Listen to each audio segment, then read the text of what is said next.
Brother Lorenzo and I have recently returned from a 3-week tour in the United Kingdom, England, Scotland, and Wales. In the United Kingdom, they celebrate Black History Month in October.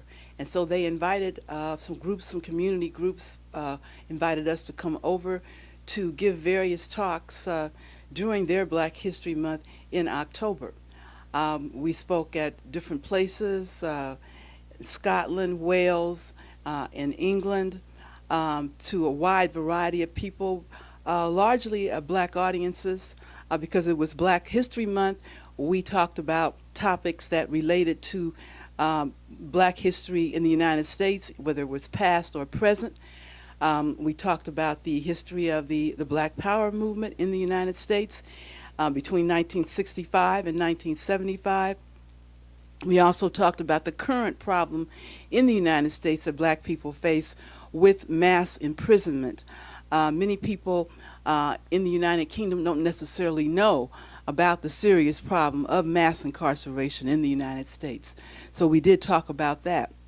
And we also talked about our recent experiences here in Memphis organizing against the Ku Klux Klan, who came here on March the 30th to have a rally. And we talked about the counter demonstration that we organized against them in a response to their coming here to bring their racist philosophy to the city of Memphis. The people in the United Kingdom also face various terrorist groups. The English Defense League is one such group that they face over there. So they were very interested in knowing what Black activists like us were doing to combat a racist terrorist organization like the Klan. And they were also very interested in hearing, too, about the struggles of the Black Power movement back in the 1960s. There were many young people who attended the talks, and of course they were not alive during the 1960s, so it was a chance for them to get information about a period of time that they may have heard about, but because they were not necessarily brought up in the United States, they didn't know about. I should mention here that there was a Black Power movement in the United Kingdom back in the 1960s. So this Black Power phenomenon spread not just in the United States, not just in North America, but also was in several countries overseas. We had a wonderful tour. I think we gave maybe 25 talks in 21 days. We didn't have too many days off. We were speaking almost daily, but the people who organized our tour had done a good job of getting us places to speak, and we had a wonderful dialogue with the audiences there, and we were, interested to learn about what's going on over in the United Kingdom. There were some days, I can recall one day when I read a British newspaper, and I could have substituted where the article said this is going on in England, I could have substituted the United States. Or if I was reading an article that said this is going on in London, I could have substituted Memphis. Because many of the same problems that we face here in the United States, people of color, Black people, they also face in the United Kingdom. I remember reading one newspaper one day that had a front page headline about the problem of infant mortality in the city of London. And of course, Memphis has one of the highest rates of infant mortality in the entire United States of America. And I thought, wow, I said, this is a problem over here too. So it was amazing, some of the similarities that were there. This was a very educational tour for us to learn about what is going on in another part of the world where there are a significant number of Black people and other people of color. The United Kingdom has a large immigrant population, and presently, and the reason for that is because of the economic recession that has occurred in Europe, just as it did in the United States, drove many people from their countries to the United Kingdom to seek a better way of life. And many of the immigrants who are people of color are subjected to harassment and police brutality and racism, just like they are here in the United States. So we learned a great deal about the suffering of the immigrant population over there, but they're organizing. They're not just sitting back doing nothing. They are organizing. They're fighting back this repression. And we told them about the unfortunate truth that here in the United States, more immigrants have been deported from America under the administration of Barack Obama than any other president in modern American history. And they were surprised to learn that. Many people have certain, ideas about the United States, that everything here is perfect. But we were able to talk about not just the past history, but about the current problems that black people, people of color, oppressed people, working class people here face in the United States, to give them a clearer picture of what is going on here. Brother Lorenzo, you want to add on to that? Well, I've been to the United Kingdom about 7 or 8 times since 1994. And, some of these things that, we experienced on the tour, I was used to them. Some of them were, in fact, the same cities that I'd spoken in before. What I think was different this time was the amount of enthusiasm and the amount of contacts with black community activists in the United Kingdom. Now, to kind of like lay it out for people so that they'll understand, because most black people in America don't know anything whatsoever about the black community in the United Kingdom. There, in most of the major cities, have a black population base, sometimes around 25%, something like that.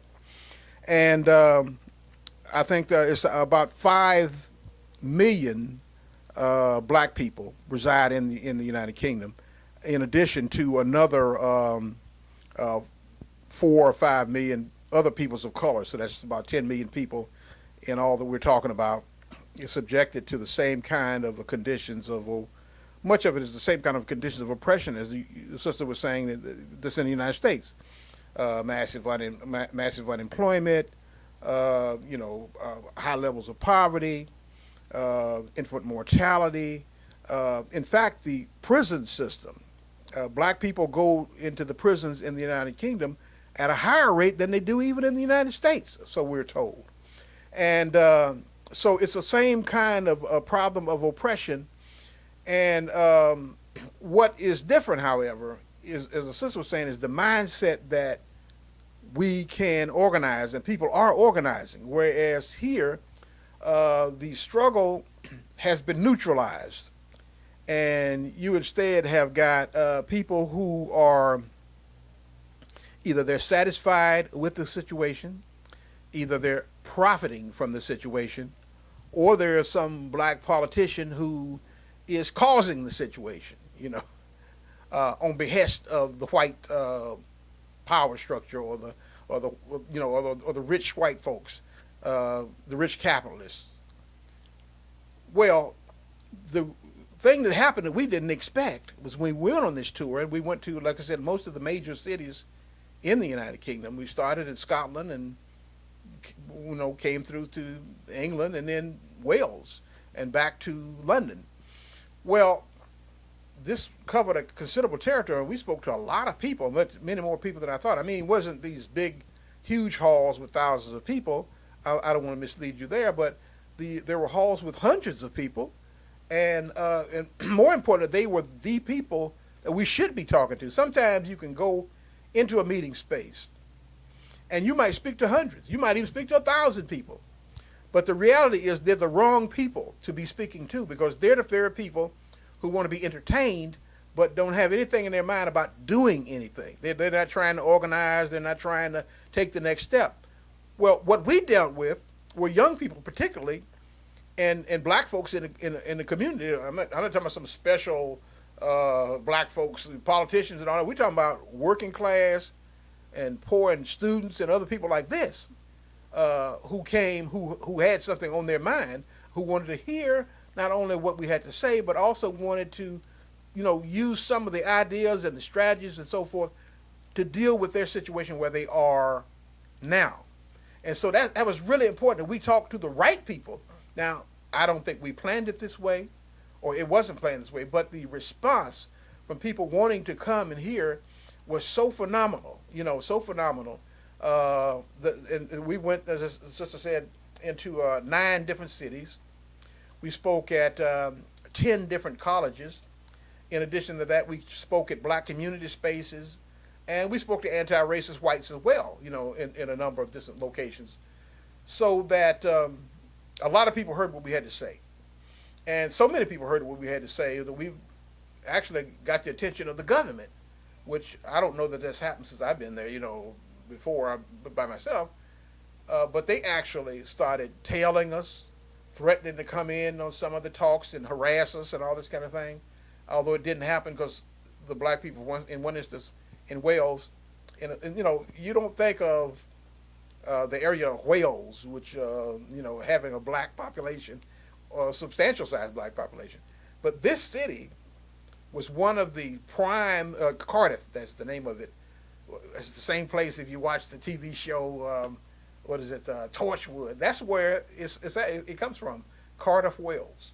But at any rate, that city had a long history in support of the Black Power movement. In fact, that city had well, it wasn't a Black Panther Party, but it was an organization of young black people in support of the Black Panther Party, and you had a larger anti-fascist movement which was united around the politics of the Black Panther Party. And these people were really militant back in the day. And as Sister JoNina was saying, there was actually a Black Panther Party in the UK in the 1970s, and in other countries as well. But in speaking about the UK, yeah, they had a Black Panther Party there that was a very effective organization, in fact. And so the authorities now, and we're talking about some stuff happened 50 years ago, and they're beside themselves with fear and so forth, and started some so-called investigation for terrorism. Well, listen, all of these so-called terrorism laws we should not get stressed out about this stuff. All it is fascism, and it's an attempt to stop organizing, attempt to stop political discussions, attempts to stop political activism. That's all it is.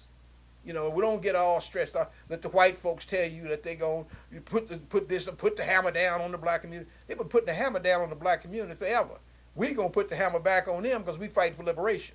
And this is the whole point. We got to meet these people. We got to talk with them. We had to go into the community. During the time we were there, it was only 21 days. We can't claim to be experts on it. But the point is, and the point is an important one, that they recognize that it's time to organize. They recognize that there's some young black people there. As soon as we start talking about building a student and youth movement, I'm on it, jumping on it, and bringing people together. They already started doing that. And there are, in addition to that, there are black folks in the community who've been subjected to police brutality, whose sons have been beaten or killed or whatever, and they also were interested in what we had to say because we're activists against police brutality here and in other places before we got to Memphis. We have a long history, and this history can be helpful to some people. Not everyone, like they do in America, thinks that the only answers we got is some politician elected, some Negro politician being elected to office, a black face in a high place that does nothing.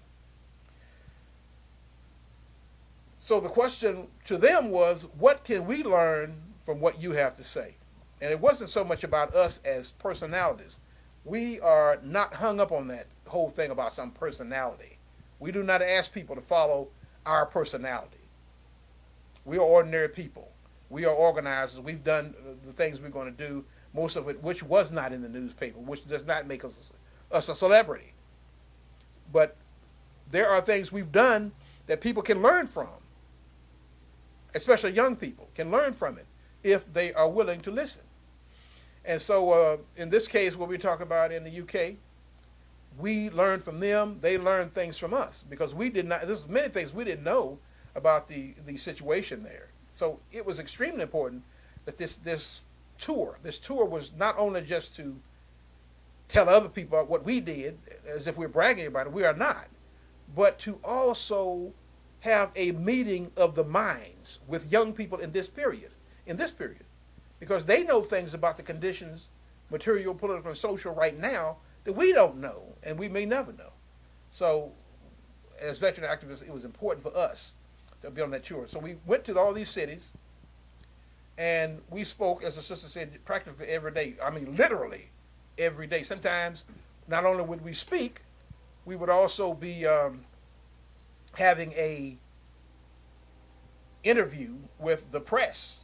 You know, usually the student and the youth press. Sometimes the BBC. We'd be giving interviews in addition to all the other stuff we did. So we were well worked over in terms of speaking about the condition, not only just black people in America, but the movement that went before and why it's important, the radical wing of the Black Power movement, is what we call it.